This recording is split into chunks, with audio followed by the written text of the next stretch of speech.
(2022년 5월 19일) 이때의 청소년 마침 묵상하도록 하겠습니다.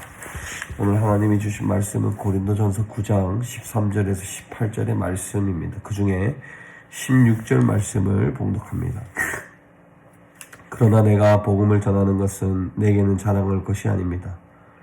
그것은 내가 꼭 해야 할 일이기 때문입니다.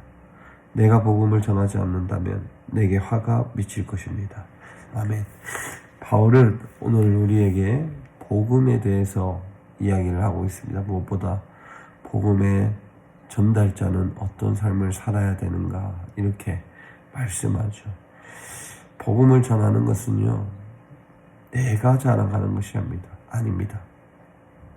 하나님의 역사를 이야기하기 때문에 우리의 자랑을 이야기하는 것이 아닙니다. 그리고 내가 하고 싶다고 해야 될 일도 아닙니다. 복음은 무엇보다 하나님이 우리에게 주신 목숨을 내어놓고 해야 할 일입니다. 우리가 너무나도 잘 알고 있지만 기독교의 역사를 보면 복음 때문에 목숨을 내어놓는 사람들이 많았습니다. 찢겨 죽이기도 하고 불에 타 죽기도 하고 십자가에 못 박혀 죽기도 했습니다. 복음을 전하는 사람들이 왜 그런 죽음을 선택했느냐? 그들은 복음을 전하는 일이 자신의 목숨의 가치만큼 중요했기 때문입니다. 그런데 시대가 흐르면서 복음에 대한 가치가 점점 흐려지고 있습니다. 점점 복음에 대한 인식이 좋아지지 않고 있습니다. 그러면서 복음을 전하는 일이 점점 소홀히 되고 있습니다. 오늘을 살아가는 우리도 마찬가지입니다. 우리도 복음을 전하는 일이 점점 소홀해지고 어쩌면 복음이 나만 받아들이는 일로 그렇게 치부되고 있을지도 모릅니다. 오늘 바울은 우리에게 복음을 전하는 것이 사명이라고 말씀합니다. 목숨을 내어놓고 해야 할 일이 복음 전하는 일이라고 말씀합니다. 다시 한번 이 말씀을 마음에 새길 수 있기를 바랍니다.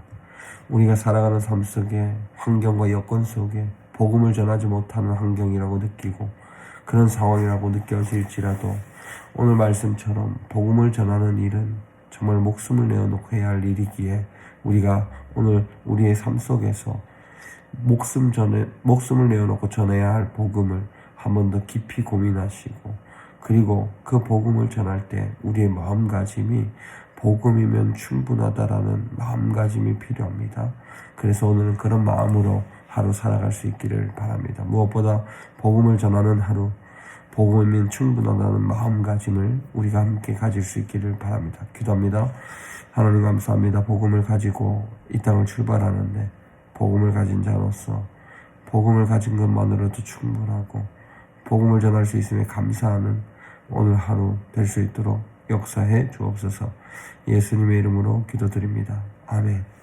오늘 말씀처럼 복음을 전하는 하루가 되고 복음을 전하는데 충분하다는 믿음을 가지고 복음이면 충분하다는 믿음으로 오늘 하루 우리가 살아가기를 바랍니다.